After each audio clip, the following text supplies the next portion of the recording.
లూకా సువార్త 2వ అధ్యాయం, లూకా సువార్త 2వ అధ్యాయము 10వ వచనాన్ని చదువుతూ ఉన్నాను.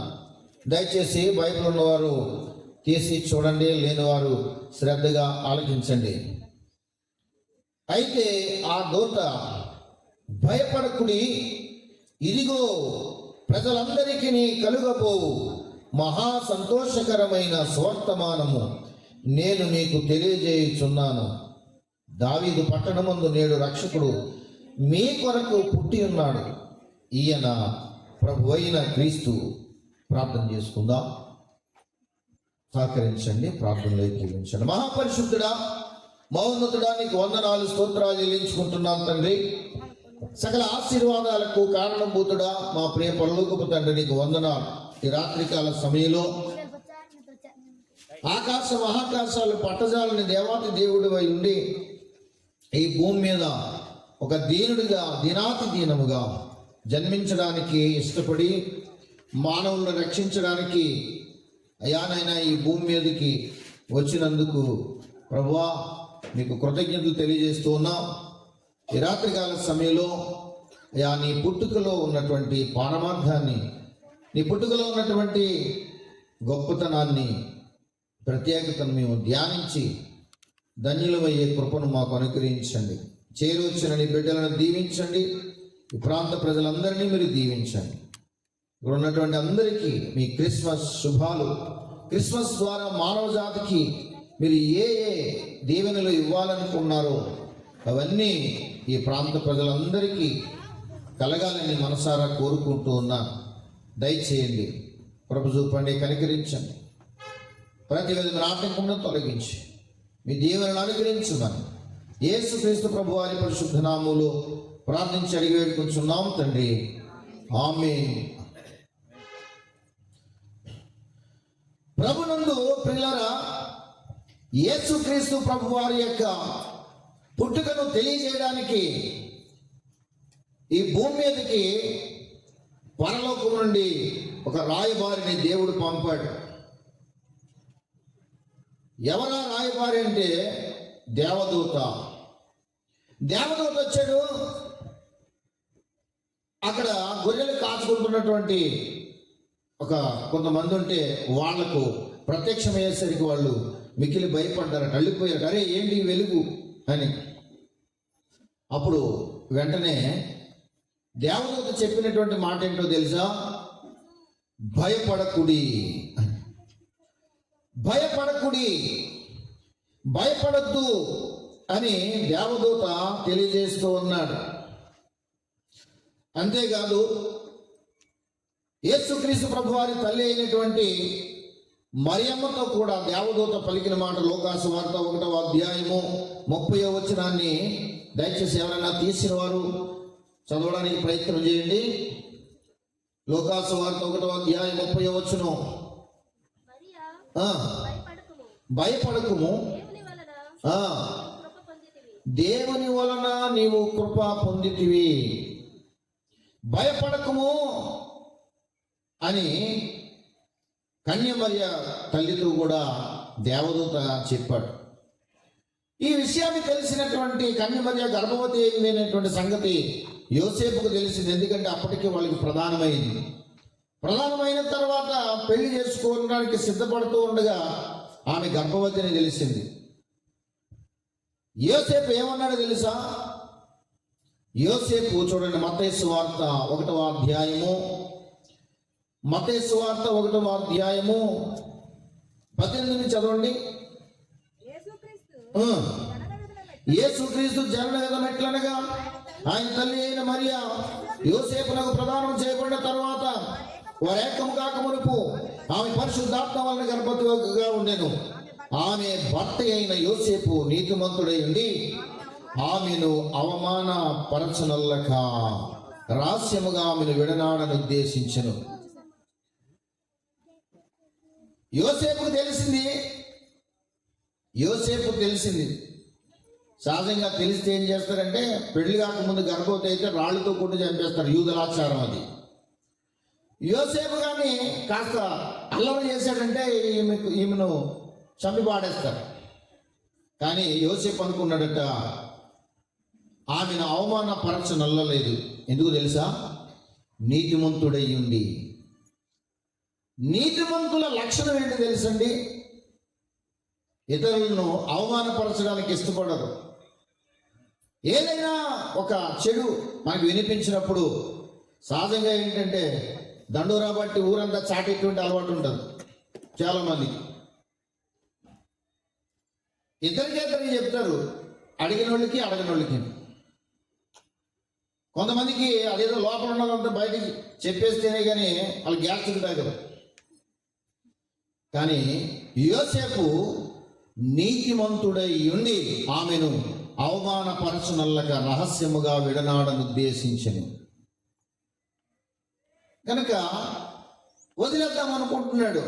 అప్పుడు దేవదూత చూడండి 20 వచనం, అతడు ఈ సంగతులను గురించి ఆలోచించుకొంచుండగా ఇదిగో ప్రభువు దూత స్వప్న ముందు అతనికి ప్రత్యక్షమై, దావీదు కుమారుడు అయిన యోసేపు, నీ భార్య అయిన మరియను చేర్చుకొనుటకు భయపడకము. ఆమె గర్భము ధరించినది పరిశుద్ధాత్మ వలన కలిగినది. ఆమె ఒక కుమారుని కనును. తన ప్రజలను వారి పాపముల నుండి ఆయనే రక్షించిన కనుక ఆయనకు యేసు అను పేరు పెట్టుదు అనెను. కన్యక గర్భవతి కుమారుని కంటదనేటువంటి ప్రవచనం ఆ కింద వచనాల్లో యెషయా గ్రంథంలో 7:14 రాయబడినటువంటి ఆ ప్రవచనం ఇక్కడ నెరవేరింది. దేవదూత మరియతో మాట్లాడుతూ భయపడకము, గొల్లలతో మాట్లాడుతూ భయపడకము, యోసేపుతో మాట్లాడుతూ భయపడకము. పదే ఈ మాట దేవదూత చెప్పడానికి గల కారణం ఏంటంటే, మానవ జాతి రకరకాల భయముల చేత ఈరోజు సతమతమవుతున్నారు.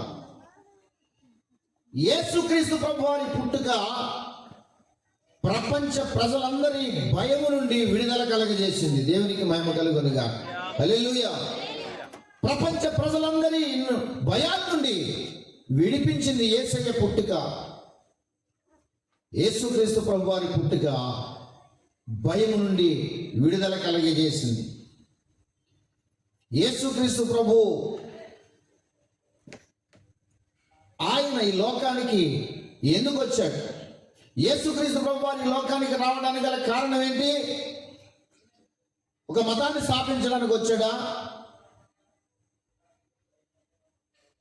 ఒక జాతిని ఉద్ధరించడానికి వచ్చాడా? ఒక దేశాన్ని ఉద్ధరించడానికి వచ్చాడా?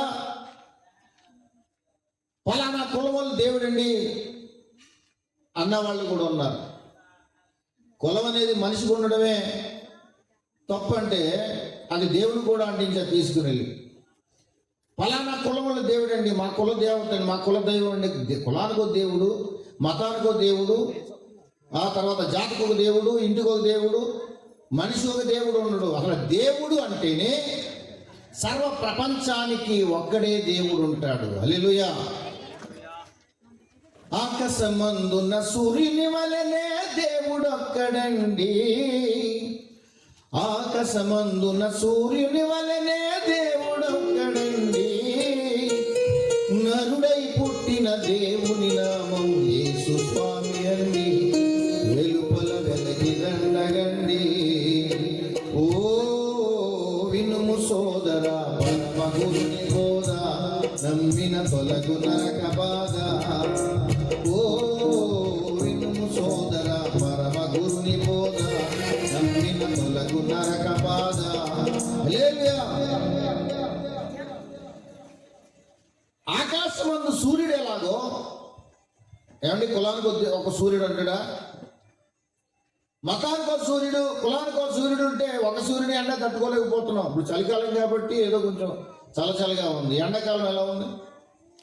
ఒక సూర్యుడే కాస్త ఇంకా భూమికి దగ్గరకు వచ్చాడంటే మాడిపోతాం. ఇంకా కులానికి ఒక సూర్యుడు ఉంటే ఇంక భూమి ఏం మిగలదు. ఆకాశమందు ఒకే సూర్యుడు ఎలా ఉన్నాడో మానవ జాతికి కూడా దేవుడు ఒక్కడే ఉంటాడు. మానవ జాతిని రక్షించడానికి 100 మంది అక్కర్లేదు. ఒకడే దేవుడు ఉంటాడు. అయితే ఆ దేవుణ్ణి తెలుసుకోవలసిన బాధ్యత మానవులమైన మన మీద ఉంది. ఆ దేవుణ్ణి గుర్తించవలసినటువంటి జ్ఞానం మనలో పెట్టాడు. మానవునికి జ్ఞానం ఇచ్చాడు. ఏది మంచో ఏది చెడో ఆలోచించుకునేటువంటి జ్ఞానం ఇచ్చాడు. చాలామంది అంటూ ఉంటారు, అసలు ఏ పాపం చేయకుండా మానవుణ్ణి, మరి అసలు ఏ పాపం చేయకుండా, ఏ తప్పు చేయకుండా, పాపం అనేది భూమి మీద లేకుండా చేయొచ్చు కదా దేవుడు అని ప్రశ్న వేసేవాళ్ళు కూడా చాలామంది ఉంటారు. అసలు దేవుడు మానవుల్ని ఎలా చేశాడో తెలుసా? రోబోల్లాగా చేయలేదు. రోబోలు మనం ఆ రోబోలో మనం ఏది ఫీడ్ చేస్తే అదే చేస్తాం. మానవుని దేవుడు రోబోల్లాగా కట్టి బంధించలేదు. స్వేచ్ఛనిచ్చాడు, మంచి చెడులను ఆలోచించుకునేటువంటి జ్ఞానం ఇచ్చాడు. ఏది మంచో ఏది చెడో నువ్వు ఆలోచించుకుని నిర్ణయం తీసుకునేటువంటి అవకాశం నీకు ఇచ్చాడు. అది దేవుని యొక్క ప్రత్యేకత. ఆయన అసలు ఏ పాపం జోలికి వెళ్లకుండా కట్టి బంధించేస్తే మనల్ని రోబోల కింద చేసినట్టే లెక్క. అలా చేయాలనుకోలేదు దేవుడు. అందుచేత దేవుడు మానవుల్ని తయారు చేశాడు, ఆలోచన ఇచ్చాడు, జ్ఞానం ఇచ్చాడు. ఏది మంచి ఏది చెడు ఆలోచన చేయాలి. అంతే తప్ప నాకు నచ్చిందే నేను చేస్తాను అంటే అది మూర్ఖత్వం అవుతుంది. లేదంటే నాకు ఇది అలవాటు, నేను ఇలాగే చేస్తాను అంటే ఆ మొండితనం నిన్ను కొన్ని నష్టాల్లోనికి నడిపించే అవకాశం ఉంది. జ్ఞానం దేవుడు ఎందుకు ఇచ్చాడంటే నువ్వు ఆలోచించాలి. ఆలోచించి ఏది మంచో ఏది, బైబిల్లో మాట ఉంది, సమస్తమును పరీక్షించండి, మేలైన దానిని చేపట్టండి అన్నాడు. కనుక పరీక్షించవలసినటువంటి అవసరం ఉంది. వినదగు నమ్మని చెప్పిన వినంతనే వేగుపడక కని కళ్ళ నిజము తెలిపిన మనుజుడెక్కువ మహిళ సుమతి అన్నాడు బద్దెన్న గారు. సుమతి శతకారుడైనటువంటి ఎవరు చెప్పినా వినాలి. ఏమైంది ఒక మంచి మాట వింటే తప్పేముంది? లోకంలో చాలా పొద్దున్న లేచిన కాడి నుంచి సాయంత్రం పడుకునేంత వరకు ఏవేవో వ్యర్థమైనటువంటి అన్ని వింటానే ఉన్నాం. సెల్ ఫోన్ స్టార్ట్ చేస్తే ఇక వస్తూనే ఉంటాయి. ఇంకా సెల్లో ఛార్జింగ్ అయిపోవాలి, అందులో నెట్ అయిపోవాలి. అప్పుడు దాకా మనం చూస్తూనే ఉన్నాం, చాలా చూస్తున్నాం, చాలా వింటున్నాం. అయితే దైవ సంబంధమైనటువంటి వాటిని వింటే మనకి దాని ద్వారా మేలు కలుగుతుంది. ఆధ్యాత్మికమైనటువంటి విషయాలు ఎవరు చెప్పినా వినాలి, ఎవరు చెప్పినా వినాలి. అందులో ఎంతవరకు వాస్తవం ఉంది, అందులో ఎంతవరకు సత్యం ఉంది. కాళిదాసు గారు మానవికాగ్ని మిత్రం అనే నాటకాన్ని రచించారు. అందులో ఆయన ఒక మాట అంటారు, పురాణ విద్యేన సాధు సర్వం నచాతి కార్యం నవవిద్యం వద్యం సంప పరీక్షానితరం భజంతే అన్న.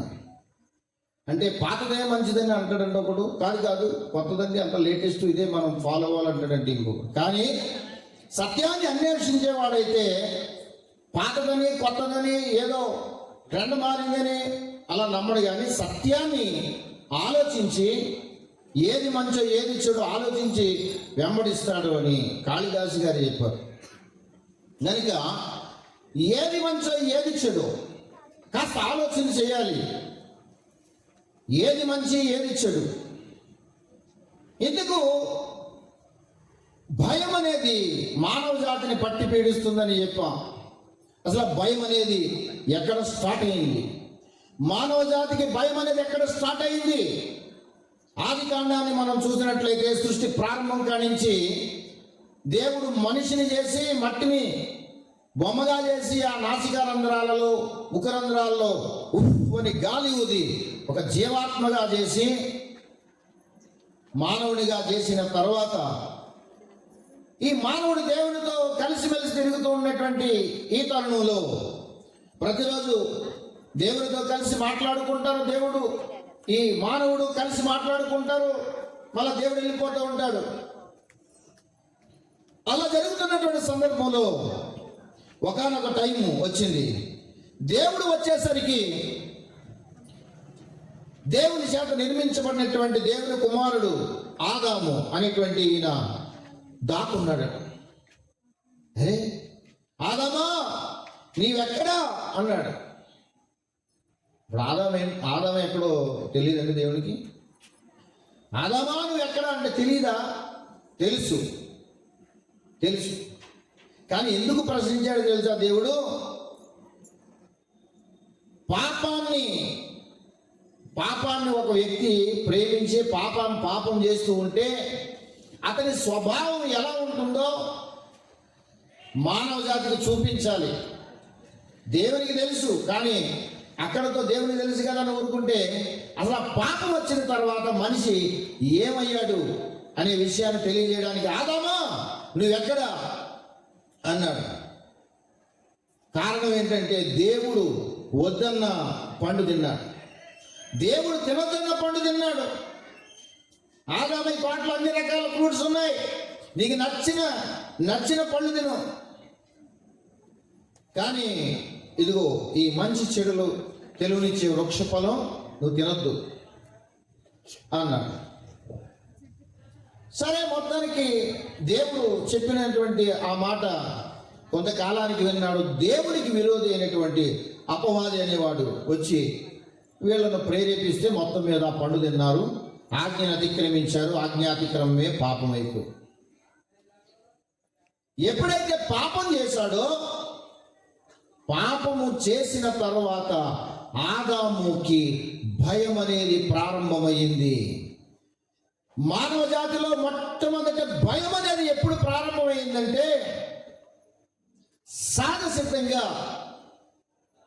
మనిషికి భావోద్రేకాలు మనిషిలో దేవుడు కలగజేశాడు, దాంతోపాటు భయం కలగజేశాడని కాదు. భయం దేవుడు కలగజేయలేదు. మానవుడు పాపము చేసి పాపానికి ప్రతిగా, పాపానికి ఫలితంగా మానవుడు భయాన్ని తెచ్చుకున్నాడు.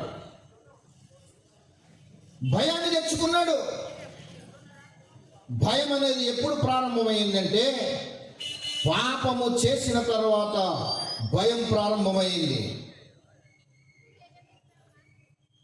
ఒక వ్యక్తి పాపం చేస్తున్నాడంటే భయపడుతూనే చేస్తాడు. ఒక వ్యక్తి పాపం చేస్తున్నాడంటే చీకటిలో ఎవరికి కనిపించకుండా అతడు ఎవరికి మూడో కంటికి కనిపించకుండా చేస్తాడు. ఒక వ్యక్తి చెడు అలవాట్లు నేర్చుకోవాలంటే తల్లిదండ్రులు ఎదురుగా నేర్చుకోడు. తల్లిదండ్రులు తనకు తెలిసిన వాళ్ళు ఎవరు తెలియనటువంటి ప్రాంతానికి ఎక్కడికి వెళ్ళి నేర్చుకుంటాడు. ఒక వ్యక్తి చెడు వ్యసనాల్లో జీవిస్తున్నాడంటే భయపడుతూనే ఉంటాడు. ఒకడికి భార్య ఉండగా ఇంకో భార్యని మెయింటైన్ చేస్తున్నాడు అనుకోండి, ధైర్యంగా చేయలేడు. వాడు ఎంత భయపడుతూ చేస్తాడో వాడికి నిద్రలో కళ వేరే ఆమెతో ఉన్నట్టు వాళ్ళ ఆవిడ చూసినట్టు కానీ కళ వచ్చినట్టునే వెంటనే తులికి వెళ్ళి వేసిపోతాడు. కారణం ఏంటంటే పాపానికి భయం తోడవుతుంది. సామెతల గ్రంథం 28వ అధ్యాయం 1వ వచనంలో నీతిమంతుడు సింహం వలె ధైర్యంగా ఉంటాడట. అంటే పాపం చేసేవాడు ఏం చేస్తాడు? భయపడతాడు. పాపం చేసేవాడు భయపడుతూ ఉంటాడు. అందుచేత యేసు క్రీస్తు ప్రభువారి పుట్టుక భయాన్ని పారద్రోలింది. అంటే అర్థం ఏంటంటే భయానికి కారణమైన పాపాన్ని పారద్రోలింది. దేవునికి స్తుతి కలుగును గాక. ఇందాక మనం చదువుకున్న మత్తయి సువార్త 1వ అధ్యాయం 21వ వచనంలో ఒకసారి చదవండి. మత్తయి సువార్త 1వ అధ్యాయం 21వ వచనంలో చూడండి. ఆమె యొక్క కుమారుని కన్ను తన ప్రజలను వారి పాపముల నుండి ఆయనే రక్షించును. పాపముల నుండి ఆయనే రక్షించును. మొదటి తిమోతి పత్రిక 1:15 కూడా చెప్పబడింది, పాపులను రక్షించుటకు క్రీస్తు యేసు ఈ లోకములోనికి వచ్చాడు. పాపులను రక్షించడానికి క్రీస్తు యేసు లోకానికి వచ్చాడు అని. కనుక ప్రతి మనిషిలో కూడా పాపం అనేది ఉంది. ప్రతి మానవుల్లో కూడా పాపం అనేది ఉంది. జన్మ కర్మ పాపములు అనేవి మానవుల్లో ఉన్నాయి. మహర్షులు అంతటి వాళ్లే ప్రార్థన చేస్తూ, మహర్షులు అంతటి వాళ్లే దేవుణ్ణి వెతుకుతూ వారు ప్రార్థన చేసినప్పుడు అన్నారు, ఓ దేవా మా పాపములను పరిహరింపుము అని. ఓ దేవుడా మా పాపాలను పరిహరించుము అని ప్రార్థన చేశారు. కారణం ఏంటంటే ప్రతి మనిషిలో జన్మ కర్మ పాపములు అనేవి ఉన్నాయి. అందుకని పెద్దలు చెప్పారు, కామ క్రోధ లోభ మోహ మద మాత్సర్యాలు అనేవి మానవుల్లో ఉన్నాయని చెప్పారు. కామము, క్రోధము, లోభము, మోహము, మదము, మత్సరము. మత్సరం అంటే ఏంటి? మత్సరం అంటే ఏడు తెలుసా? ఎదుటివాడు బాగుంటే ఈడు తట్టుకోలేడు. ఎందుకు రాను అలా ఏడు చేస్తున్నా? ఏ డబ్బులు ఏమైనా పెట్టావా? ఆడు బాగుంటే నీకేమైంది?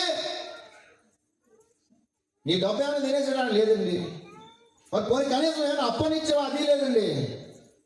మరి ఏమేమికన్నా ఎందుకు రాడుతున్నావు? అది అంటే అర్థం కావడం లేదు. దాన్ని ఏమంటారంటే మత్సరము అంటారు.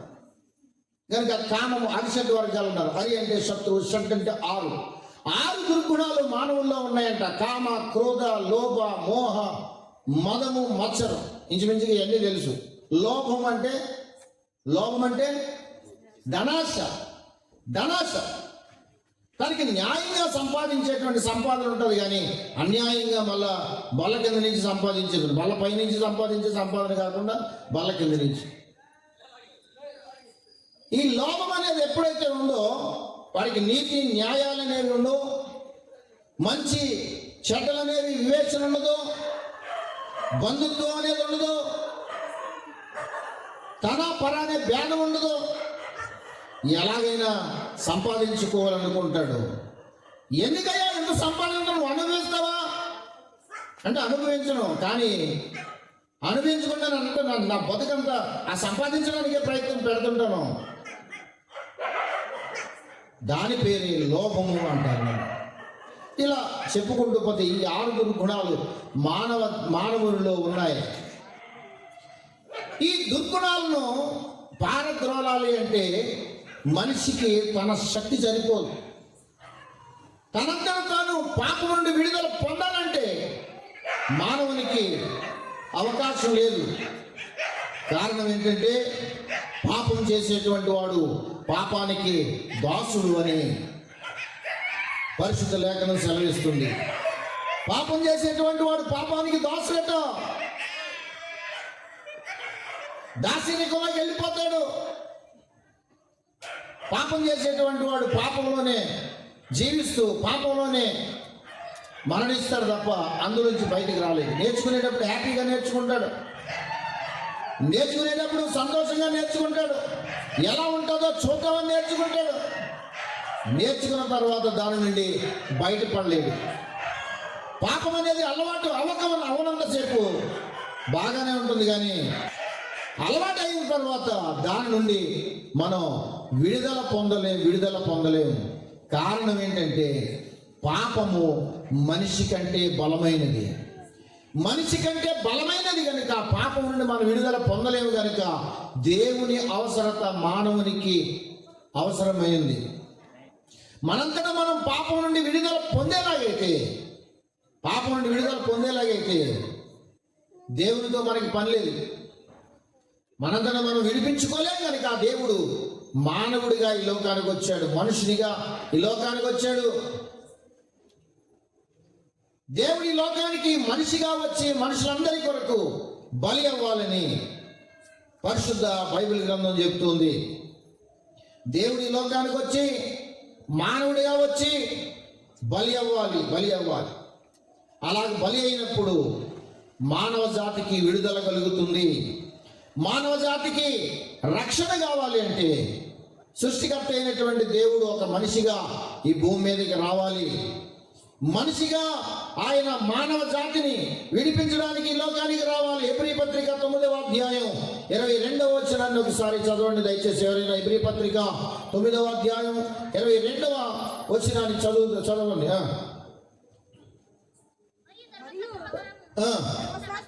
మరియు ధర్మశాస్త్ర ప్రకారము సమస్త వస్తువులను రక్తము చేత శుద్ధి చేయబడిననియు రక్తము చిందింపకుండా పాప క్షమాపణ కలగదని సామాన్యముగా చెప్పవచ్చును అన్నాడు. రక్తం చిందించకుండా పాపానికి పరిహారం లేదు.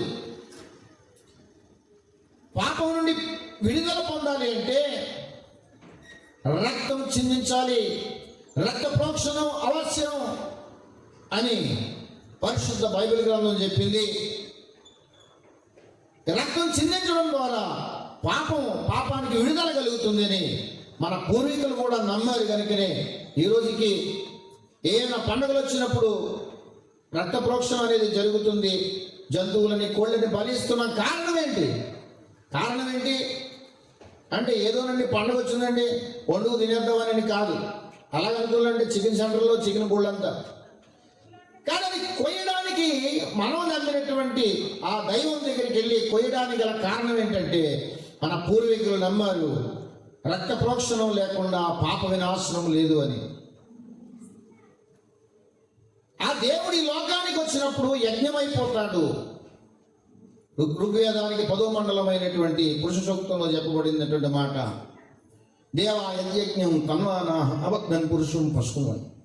అంటే ఆ సృష్టికర్త ఆ దేవుడు ఈ లోకానికి వచ్చినప్పుడు యజ్ఞం అయిపోతాడు, హోమ పశువుగా బలి చేయబడతాడని చెప్పబడుతుంది. సరే, మనం ఆలోచన చేయాలి. అందుకే చెప్పాను ఇందాక, దేవుడు మనకి ఆలోచన ఇచ్చాడు. ఈ లోకంలో మానవ జాతిని రక్షించడానికి, విడుదల కలిగించడానికి బలి అనేటువంటి చరిత్ర ఎక్కడైనా ఉందా? ఆలోచన చేయాలి. బలైన చరిత్ర ఎక్కడైనా ఉందా? ఆవేశపడితే సత్యం మరుగున పడుతుంది. సత్యమేవ జయతే నానృతం అని ముండకోపనిషత్తు 3:6లో ఘనంగా గొప్పగా చెప్పుకుంటాం. ప్రభుత్వ కార్యాలయాల మీద రాసుకుంటాం. అంతెందుకు, రూపాయి నోట్లు ఉంటాయి, రూపాయి కాయిన్స్ ఉంటాయి, 3 సింహాల బొమ్మ ఉంటుంది. ఆ బొమ్మ క్రింద ఉంటుంది సత్యమేవ జయతే అనే మాట. ప్రతి ఒక్కరి జేబులో ఉంటుంది, ప్రతి ఒక్కరి ఇంట్లో ఉంటుంది ఆ మాట. సత్యమే జయిస్తుంది అన్నప్పుడు ఆ సత్యమేంటో మనం ఆలోచన చేయాలి. ఆ సత్యమేంటి? సత్యం అంటే అర్థం ఏంటి? ప్రపంచ చరిత్రలో నేనే సత్యం అని ఒక ఆయన చెప్పాడు. ఆయన పేరే నజరేయుడైన యేసుక్రీస్తు ప్రభువారు. హల్లెలూయా. నేనే సత్యం అన్నాడు. సత్యమైనటువంటి ఆ యేసు క్రీస్తు ప్రభువారు మోక్షానికి మార్గాన్ని ఏర్పాటు చేశాడు. మోక్షానికి మార్గం. ఒక విషయం చెప్పనా, భారతదేశ ఖ్యాతిని ప్రపంచ దేశాలకు చాటి చెప్పిన మహనీయుడు, మహానుభావుడు స్వామి వివేకానందులు వారు. ఆయన ప్రబోధ రత్నాకరం అనే ఒక పుస్తకంలో, ఆ మహాసభలో ఆయన సర్వమత సమ్మేళనానికి వెళ్ళి, సహజంగా అక్కడ అందరూ కూడా మరి ఆయా దేశాల నుంచి వచ్చిన వారు వాళ్ళ మతాలను మాట్లాడుతూ ఉంటే, మరి స్వామి వివేకానంద వారు కూడా వెళ్ళి అందరూ కూడా మరి వారి స్టైల్లో మాట్లాడుతూ ఉన్నారు. కానీ స్వామి వివేకానంద వారు వెళ్ళి my dear brother and sisters అన్నాడు. అంటే అందరూ చప్పట్లు 2 నిమిషాలు టైం ఇచ్చారు ఈయనకి. సహజంగా అందరికీ 2 నిమిషాలు చెప్పాలి. కానీ my dear brother and sisters అనేసరికి ఆ 2 నిమిషాలు చప్పట్లు కొట్టేశారు. టైం అయిపోయింది, టైం లేదు. అయినా సరే చెప్పమని పట్టుబడితే చాలా విషయాలు అక్కడ మాట్లాడారు. ఆయన మాట్లాడిన తర్వాత ఏమన్నారో తెలుసా? జాన్ సువార్త మొదటి అధ్యాయంలో ఉన్నటువంటి విషయాన్ని ప్రస్తావిస్తూ పరబ్రహ్మతత్వాన్ని ఎరిగించడానికి ఓంకారమే క్రీస్తు అయ్యాడని చెప్పాడు ఆయన. స్వామి వివేకానంద గారి యొక్క ప్రబోధ రత్నాకరం అనే పుస్తకం చదవండి. ఆయన లైఫ్ స్టోరీ మొత్తం సంపూర్ణ చరిత్ర ఉంటుంది. సమగ్ర సప్రమాణిక జీవిత గాథ వాల్యూమ్స్ 2 వాల్యూమ్స్ ఉంటాయి. అందులో 2వ వాల్యూంలో 17వ పేజీ నెంబర్ కూడా చెప్తున్నా. సప్రమాణిక సమగ్ర జీవిత గాథ, స్వామి వివేకానంద వారి జీవిత గాథలో ఏమన్నా తెలుసా? పాలస్తీనాలో క్రీస్తు జీవించినటువంటి కాలంలో నేను కూడా జీవించి ఉంటే యేసుక్రీస్తు ప్రభు వారి పాదాలు కన్నీటితో కడిగిన చరిత్ర బైబిల్లో ఉంది. కానీ నేను కన్నీటితో కాదు, నా హృదయాన్ని చీల్చి నా హృదయంతో ఆయన పాదాలను కడిగేవాడిని అన్నాడు. చప్పట్లు కొట్టి మహిమపరుద్దాం. హల్లెలూయా. అందుకనే వాళ్ళు మహానుభావులుగా పేరు ప్రఖ్యాతులు గడించారు. ద్వేషించలేదండి.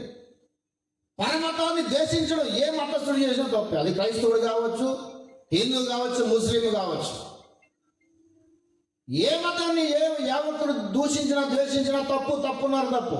అది రాజ్యాంగానికి విరుద్ధం. ప్రతి మతంలో తన మంచిని ఎవరికి వాళ్ళు చెప్పుకోవాలి. ప్రతి మతంలో ఎవరికి నచ్చిన ఆ యొక్క మంచిని వారు చెప్పుకునే అవకాశం మన రాజ్యాంగం మనకి ఇచ్చింది. 25 ఆర్టికల్ మనకి ఇచ్చింది. అంతే తప్ప ఎవరు ఫూల్ అంటే ఎవరు ఫూల్ అంటే ఎవరికి వాడు ఫూలా కాదు. ఎంతవరకు మంచి ఉందో ఆ మంచిని మనం తీసుకోవాలి. తేనెటీగ అశ్వాల్లో ఉన్నటువంటి మకరందాన్ని తీసుకుంటేనే తేనె మధురమైనటువంటి తేనెను ఉత్పత్తి చేస్తుంది. ఒక సత్యాన్ని వేసి ఎక్కడ మంచి ఉన్నా సరే ఆ మంచిని తీసుకున్నప్పుడు ఆ మంచి పేరే సత్యం అవుతుంది. దేవునికి మహిమ కలుగును గాక. హల్లెలూయా. గనుక ఆలోచన చేయాలి.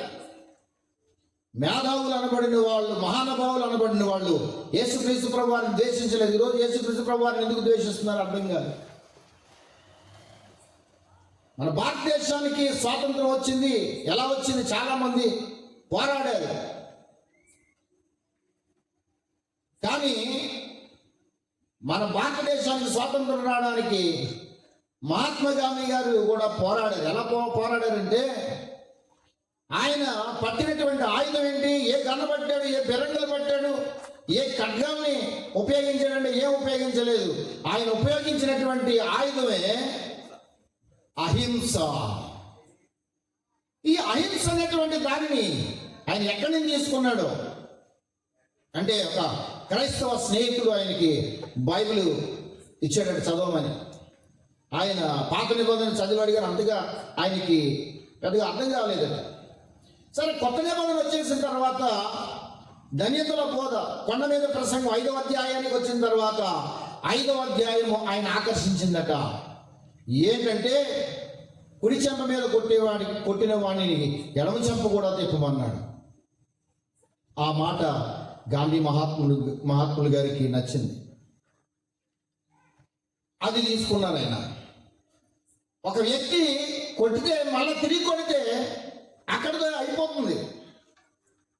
కానీ ఒక వ్యక్తి కొట్టాడు, నువ్వు మౌనం వహించావు, ప్రేమ చూపావు, ఇంకొక చెంపది తిప్పావు, కానీ వాడి యొక్క బ్రెయిన్ పనిచేయడం మొదలు పెడుతుంది. అరే కొట్టినా కొట్టలేదు ఏంటిది? ఇది ఎక్కడి నుంచి ఆయన తీసుకున్నాడంటే మహాత్మా గాంధీ గారి స్వీయ చరిత్ర ఆత్మకథ అనే ఒక పుస్తకం ఉంది. అందులో మహాత్మా గాంధీ గారు ఆయన స్వీయ చరిత్ర రాసుకుంది. ఇది కూడా రాశారు. ఏ కళ్ళబల్లి మాటలు ఎక్కడో విన్నాయి కాదు, అన్నీ నా దగ్గర ఉన్నాయి. ఆయన చెప్పినటువంటి మాట అది ఎక్కడి నుంచి తీసుకున్నాడంటే యేసుక్రీస్తు ప్రభువారు ప్రపంచ చరిత్రలోనే ఒక గొప్ప వ్యక్తిగా ఆయన పేరెన్నికగన్నాడు. ఇద్దరు కంప్యూటర్ శాస్త్రవేత్తలు ప్రపంచంలో ఒక 10 మంది పేరు గడించినటువంటి వారి యొక్క వాళ్ళని తీసుకున్నారట. ఒక 10 మందిని, ఆ 10 మందిని తీసుకుని మరలా ఆ 10 మందిలో ఎవరు ప్రథములో వారు లెక్కలు కట్టడం మొదలుపెట్టారు. మొదటిగా యేసుక్రీస్తు ప్రభువారు, ఆయన ఇజ్రాయెల్ దేశంలో పుట్టాడు. రెండవదిగా నెపోలియన్ బోనాపార్టే ఫ్రాన్స్ నాయకుడు. మూడవదిగా విలియం షేక్స్పియర్ బ్రిటన్ రచయిత. నాలుగవదిగా మహమ్మద్ ప్రవక్త సౌదీ అరేబియా. 5వదిగా అబ్రహాం లింకన్ మాజీ అమెరికా అధ్యక్షుడు, 16వ అధ్యక్షుడు ఆయన. 6వదిగా జార్జ్ వాషింగ్టన్ అమెరికాకి మొట్టమొదటి అధ్యక్షుడు, ప్రెసిడెంట్ ఆయన. 7వదిగా అడాల్ఫ్ హిట్లర్ జర్మనీ నియంత. 8వదిగా అరిస్టాటిల్ గ్రీకు తత్వవేత్త. 9వదిగా అలెగ్జాండర్ ద గ్రేట్, అలెగ్జాండర్ చక్రవర్తి. 10వది థామస్ జెఫర్సన్, ఆయన కూడా అమెరికా అధ్యక్షుడు, 3వ అధ్యక్షుడు ఆయన. సో ఇలాగన ఈ 10 మందిని తీసుకున్నారు. ఈ 10 మందిలో ఎవరు ప్రముఖులు, ఎవరు ఎక్కువ ప్రభావితం చేశారు అంటే, మిగతా వాళ్ళు చక్రవర్తులు ఉన్నారు, అందులో తత్వవేత్తలు ఉన్నారు, దేశాన్ని పరిపాలించే నాయకులు ఉన్నారు. వాళ్ళు జ్ఞానం చేత ప్రపంచాన్ని ప్రభావితం చేశారు. చక్రవర్తులు రాజులైతే ప్రపంచంలో ఎందుకు గుర్తింపు వచ్చింది వీళ్ళకి అంటే, వాళ్ళు కత్తిని ఉపయోగించారు, రాజ్యాలను జయించారు, వేలాది వీరులుగా పేరు గడించారు. కానీ వీళ్ళందరికంటే ప్రపంచ ప్రజలు, ప్రపంచ దేశాలన్నీ కూడా ఒకానొక వ్యక్తిని ఎక్కువ అభిమానిస్తున్నారు, ఒకానొక వ్యక్తిని వెంబడిస్తున్నారు. ఎందుకు? ఆయన ఏ ఆయుధం ఉపయోగించాడు?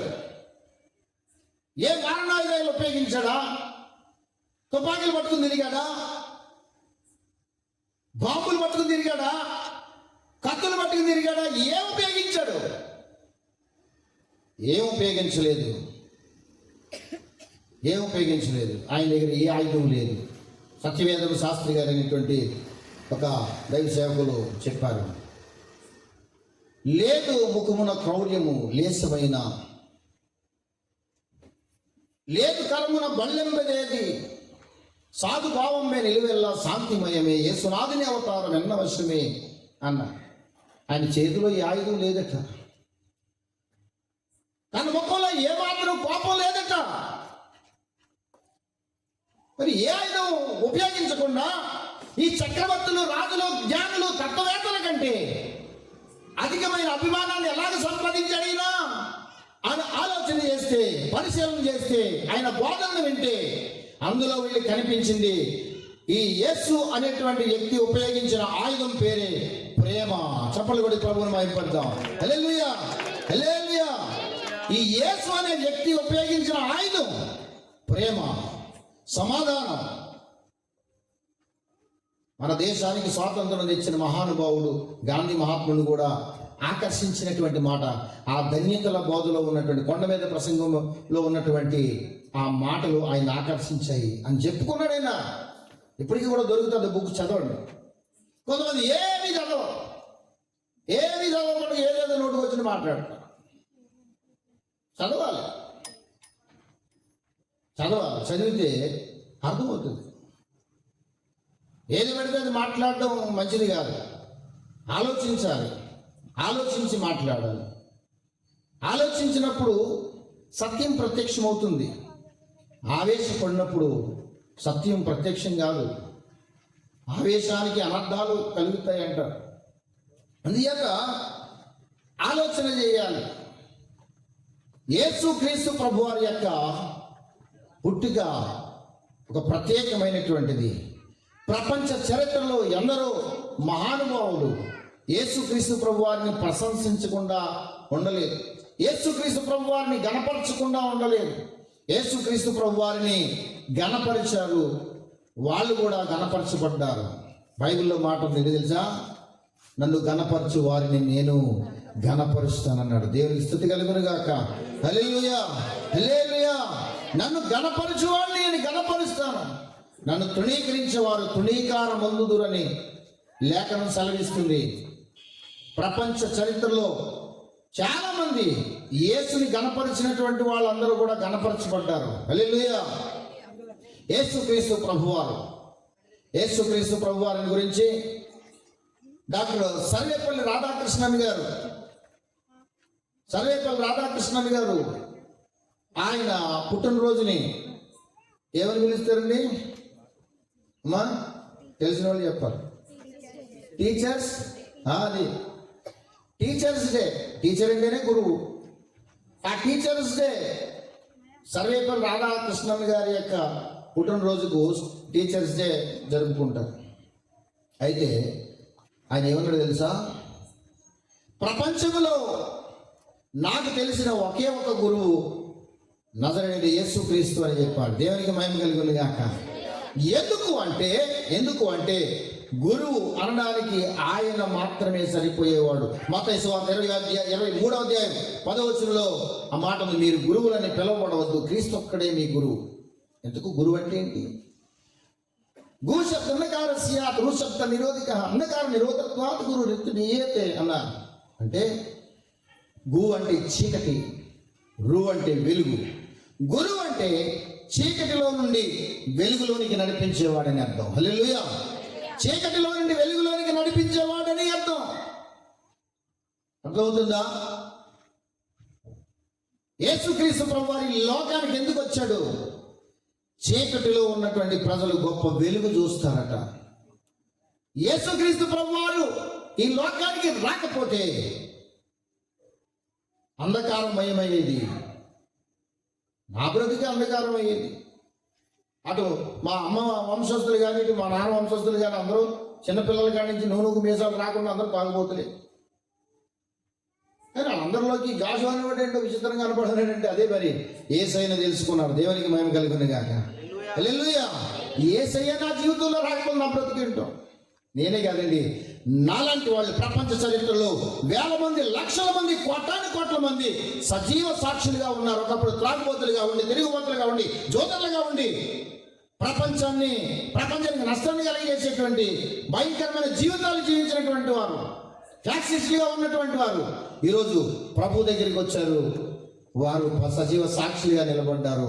ఎందుకో తెలుసా?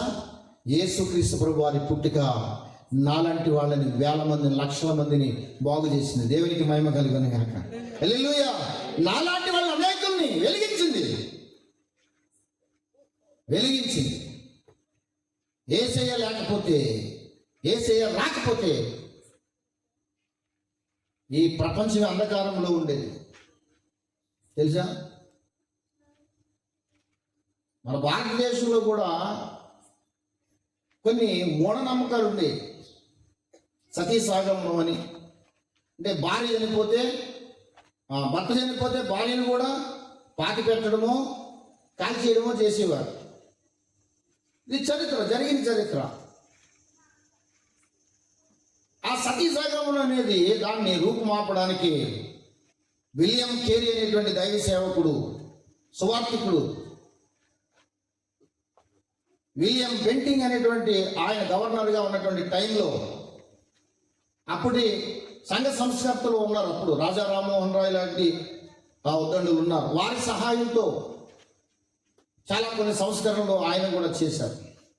సతీ సాగమనం అనే దాన్ని రూపుమాపడానికి విలియం కేరీ గారు ప్రయాసపడ్డారు. లేకపోతే ఈరోజు కూడా మన తాతయ్య చనిపోతే అమ్మమ్మను తగలబెడతారు, మన నాన్న చనిపోతే అమ్మను కూడా కాల్చేస్తారు, లేకపోతే కప్పెడతారు. మన ఇంట్లో ఒక పురుషుడు పోతే, పెళ్ళైనటువంటి పురుషుడు చనిపోతే ఆ పెళ్ళైనటువంటి భార్య యవనస్తురాలైన సరే వాళ్ళతో పాటు కాల్చేసేటువంటి, ఇలా చెప్పుకుంటూ పోతే ఇప్పుడు టైం లేదు కానీ చాలా ఉన్నాయి. అయితే నేనేమంటానంటే యేసుక్రీస్తు ప్రభు వారి పుట్టుక మానవ జాతిని వెలిగించింది. యేసుక్రీస్తు ప్రభు వారి పుట్టుక మానవునికి వెలుగునిచ్చింది. యేసుక్రీస్తు ప్రభు వారి పుట్టుకతో మా బ్రతుకులు వెలిగించబడ్డాయి. యేసుక్రీస్తు ప్రభు వారు మమ్మల్ని వెలిగించారు. అందుకనే ఈ క్రిస్మస్ చాలా సంతోషభరితంగా జరుపుకుంటూ ఉన్నాం. ఈ క్రిస్మస్ పండుగ ఆనందంతో జరుపుకుంటూ ఉన్నాం. కొంతమంది క్రైస్తవులే వల్ల ఆ క్రిస్మస్ పండుగ చేసుకోమని ఉందా బైబిల్లో అంటాడు ఒకడు. మళ్ళీ వాడు క్రైస్తవుడేనంట. నేను చెప్పాను, బాబు క్రిస్మస్ పండుగ చేసుకొని రాదు అని బైబిల్ ఎక్కడ చూపించమన్నా. అది ఎలా ఉంటుంది అన్నాడు. మరి ఇది ఎలా ఉంటుంది? చేసుకోమని లేదు, చేసుకోవద్దని లేదు. కానీ నీ జీవితాన్ని మార్చినటువంటి ఆయన ఈ లోకానికి వచ్చింది వాస్తవం కనుక ఆయన పుట్టుకుని జ్ఞాపకం చేసుకుంటూ సంబరం చేసుకోవడం తప్పే ఉంది. దేవునికి స్తోత్రం. హల్లెలూయా. ఆయన ఈ లోకానికి వచ్చి మనుషులందరి కొరకు బలి అయిపోయాడు, మానవ జాతిని విడిపించాడు. ఇంకొకడు ఎవడు అంటాడు, మొన్న జేమ్స్ అంట బోధకుడు, బెత్లెహేములో సందడే ఉందండి, బెత్లెహేములో సందడే ఉంది, మరియమ్మ సందడి ఉందా అట బైబిల్లో ఉందా అక్కడ? ఇలాంటి సండే స్కూల్ పిల్లలందరూ కూడా వేదికలు ఎక్కుతుంటే నవ్వుస్తూ ఉంటుంది. చూడండి, ఒక మాట నేను చూపిస్తాను, దాదాపుగా ముగింపుకు వచ్చేసాం. లోకాసు సువార్త 2వ అధ్యాయం 10వ వచనం చూడండి ఒకసారి. లోకాసు సువార్త 2:10. భయపడకుడి, ఇదిగో ప్రజలందరికీ కలుగపోవు మహా సంతోషకరమైన సువర్తమానం అన్నాడు. సంతోషం వేరు, మహా సంతోషం వేరు, రెండు ఒకటి కాదు. అర్థమవుతుందా? సంతోషం వేరు కానీ మహా సంతోషం అంటే అర్థం ఏంటి? అందుకనే హ్యాపీ క్రిస్మస్ అన్నారు, మెర్రీ క్రిస్మస్ అన్నారు. మెర్రీ క్రిస్మస్ అంటే మేరీ కాదు, మెర్రీ క్రిస్మస్ అంటే ఇంకా పట్టరాని సంతోషం అది. హల్లెలూయా. సంతోషం ఎక్కడుంది? సంతోషం ఎక్కడుంది? మహా సంతోషకరమైన సువర్తమానం. దేవదూతలు వచ్చి స్తుతులు పాడి వెళ్ళారంటే చూడండి కింద. వెంటనే పర్వత సైన్య సమూహము ఆ దూతతో కూడా నుండి సర్వోన్నతమైన స్థలంలో దేవునికి మహిమయు ఆయనకి ఇష్టలైన మనుషులకు భూమి మీద సమాధానం కలిగినగా కానీ దేవుని స్తోత్రము చేయుచుండెను అన్నారు. దేవునికి స్తోత్రం చేయుచుండెను. మత్తయి సువార్త 2:10 కూడా మాట చూడండి. ఇంకొక మాట ఉంది అక్కడ. జ్ఞానులు వెళ్ళారు, జ్ఞానులు చూసి వాళ్ళు ఏం చేశారు? వారు ఆ నక్షత్రమును చూసి అత్యానంద భరితులై తల్లి అయిన మరియను పూజించి ఎత్తి బంగారమును బోళమును సాంబ్రాణి బోళమును కానుకలుగా ఆయనకు సమర్పించింది. హల్లెలూయా. యేసయ్య చూసాక ఏమి కలిగింది? వాళ్ళకి ఏం కలిగింది? ఆనందం. ఆనందం వేరు, అత్యానందం వేరు. సంతోషం వేరు, మహా సంతోషం వేరు. సంతోషం కలిగింది. ఆ సోదరుడు అంటాడు, జేమ్స్ అంట ఆయన పేరు, ఆయన అంటాడు, సంతోషం ఉందా? సంతోషం ఉందా అంటే గడిచేసి గడిగా కేకలేసేసి చేసేస్తే సత్యం అయిపోద్దా? బైబిల్ ఎక్కడుందో చూపించండి. ఇదేంటి బైబిల్లో సంతోషం కాదు ఇది. బెత్లెహేములో సందడి. ఇందాక సిస్టర్స్ పాడారు, చక్కగా పాడారు. ఏం పాడు? బెత్లెహేములో సందడి, పశుల పాకలో సందడి, శ్రీ యేసు పుట్టాడని, మహారాజు పుట్టాడని, శ్రీ యేసు పుట్టాడని, మహారాజు పుట్టాడని. బెత్లెహేములో సందడి, పశుల పాకలో సందడి, శ్రీ యేసు పుట్టాడని, మహారాజు పుట్టాడని, శ్రీ యేసు పుట్టాడని, మహారాజు పుట్టాడని. బెత్లెహేములో సందడి. హల్లెలూయా. బెత్లెహేములో సందడి. ఈరోజు మనకు కూడా సందడి. ఇది ఏడుచు చేసుకుని ఏడుపుకోవడం కాదు, ఇదే మహా సంతోషకరమైన సువర్తమానం. ఇంకా బ్రదర్ అంటాడు, అది ఏముందండి? అర్థం పద్ధతి ఏముంది? అప్పుడు పాటల్లో మా ఇంటి పేరు పశువుల పాక, పక్కింటి పేరు ఒలీవల కొండ, ఎదురింటి పేరు కలువరి కొండ, అంత అర్థంగా ఉండేదని అంటాడు. ఏమనాలండి? బైబిల్లో ఉందా మరి? ఇప్పుడు అది చూపించాలి. మా ఇంటి పేరు కొంచెం చూపించాలి బైబిల్లో. ఎందుకు చేస్తున్నాం ఇది? డబ్బులు ఎక్కువైపోయి కాదు, తినది అరటి కాదు, పాడైపోయిన మా బ్రతుకులను దేవుడు బాగు చేశాడు కనుక ఇది మహా సంతోషకరమైన సువర్తమానంగా ఈ పండగగా జరుపుకుంటున్నాం. దేవునికి మహిమ కలుగును గాక. అర్థం లేని డీజే సాంగ్స్ వాటిని ఎవరు ఎంకరేజ్ చేయం. అర్థం లేనటువంటి డాన్సులు అది ఏ మతం చేసినా తప్పే, ఒక క్రైస్తవ్యం కాదు. ఏదైనా ఒక అర్థాన్ని ఇచ్చేటువంటి సందేశాన్ని లోకానికి చెప్పడంలో తప్పేం కాదు. ఇది ఏడుస్తూనో ఏడుపుతో చేసుకునే పండుగ కాదు. ఇది మహా సంతోషకరమైన సువర్తమానము. ఇది అత్యానందమైనటువంటి సువర్తమానము. దేవునికి మహిమ కలుగును గాక. హల్లెలూయా. ప్రభునందు ప్రియులారా, ఈ రాత్రికాల సమయంలో యేసు క్రీస్తు ప్రభు వారి యొక్క పుట్టుక మానవ జాతిని పాపము నుండి విడిపించడానికి ఆయన ఈ లోకానికి వచ్చాడు. యేసుక్రీస్తు ప్రభునందు విశ్వాసం ఉంచితే ఈ లోకములో ఉండగా బాగుంటాం. ఈ లోకాన్ని వదిలిన తర్వాత కూడా ఒక భయంకరమైన అగ్నిగంధకాలకు ఉన్నదని దాదాపుగా అన్ని మతాలు చెప్పాయి. ఒక బైబిలే కాదు, ఆ బైబిల్లోనే ఆ నరకం అంటారంటే బైబిల్ ఒకటే కాదు, ఖురాన్ గ్రంథం కూడా చెప్పి దోజక్ అనే శిక్షాస్థలం ఉందని ఖురాన్ చెప్పింది. అష్టాదశ పురాణాల్లో ఒకటైనటువంటి గరుడు పురాణం చెప్పింది. అగ్నిగంధకాల సరస్సు వైతరణి నది ఉన్నదని గరుడు పురాణం కూడా చెప్పింది. ఒక బైబిలే కాదండి, అన్ని మతాల్లో కూడా నరకమును గురించినటువంటి ప్రస్తావన ఉంది. బైబిల్ గ్రంథంలో నరకము నుండి విడిపించేటువంటి ఉపాయం ఉంది. దేవునికి స్తుతి కలుగును గాక. హల్లెలూయా. యేసుక్రీస్తు ప్రభువునందు విశ్వాసం ఉంచితే, ఆయన నా రక్షకుడిగా అంగీకరిస్తే పాపం అనేది తొలగించబడుతుంది. పాపం అనేది ఎప్పుడైతే తొలగించబడుతుందో మనిషి జీవితంలో భయం అనేది పోతుంది. హల్లెలూయా. భయం దేనికి భయపడదు. యేసయ్యే నీ జీవితంలోనికి వస్తే, యేసయ్యే నీ బ్రతుకులోనికి వస్తే భయాలని పటాపంచలైపోతాయి. యేసుక్రీస్తు ప్రభు వారు తన రక్తంలోని ప్రతి పాపాన్ని కడిగి వేసినప్పుడు నీలోని పాపం పోతుంది, పాపంతో పాటు భయం కూడా మారిపోతుంది. హల్లెలూయా. కనుక యేసుక్రీస్తు ప్రభు వారి పుట్టుక సర్వ మానవాళికి సంతోషకరమైనటువంటిది, ధైర్యాన్ని ఇచ్చేటువంటిది. కనుక ఆయన యందు విశ్వాసం ఉంచినటువంటి వారి జీవితాల్లో నెమ్మది, మనశ్శాంతి, ప్రశాంతత కలుగుతుంది. లోకాన్ని ఎప్పుడు విడిచి వెళ్ళిపోతామో తెలియదు. ఏదో కొంత వయసు దాకా ఉండాలని ఆశ అయితే ఉంటుంది, కానీ ఉండే అవకాశాలు ఏమి లేవు. చిన్న వయసులోనే గుండె జబ్బులు పోతున్నారు ఈరోజు. కనుక ఎవరికి శాశ్వత, నాకు లేదు, మీకు లేదు, ఎవరికి లేదు. అయితే ఈ లోకాన్ని వదిలిపోకముందు ఆ సృష్టికర్త ఇచ్చేటువంటి రక్షణ పొందుకుని, ఆయన మన కొరకు ఈ లోకానికి ఎందుకు వచ్చాడంటే మానవ జాతిని రక్షించడానికి, పాపం నుండి విడిపించడానికి లోకానికి వచ్చాడు. కనుక ఆయన యందు విశ్వాసం ఉంచితే మన పాపాలు తొలగించబడతాయి.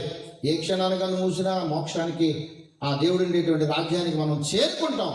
కనుక ఆయన యందు విశ్వాసం ఉంచినటువంటి వారు, మరి ఉంచలేనటువంటి వారు ఇంకా ఎవరైనా ఉంటే ప్రభునందు విశ్వాసం ఉంచండి.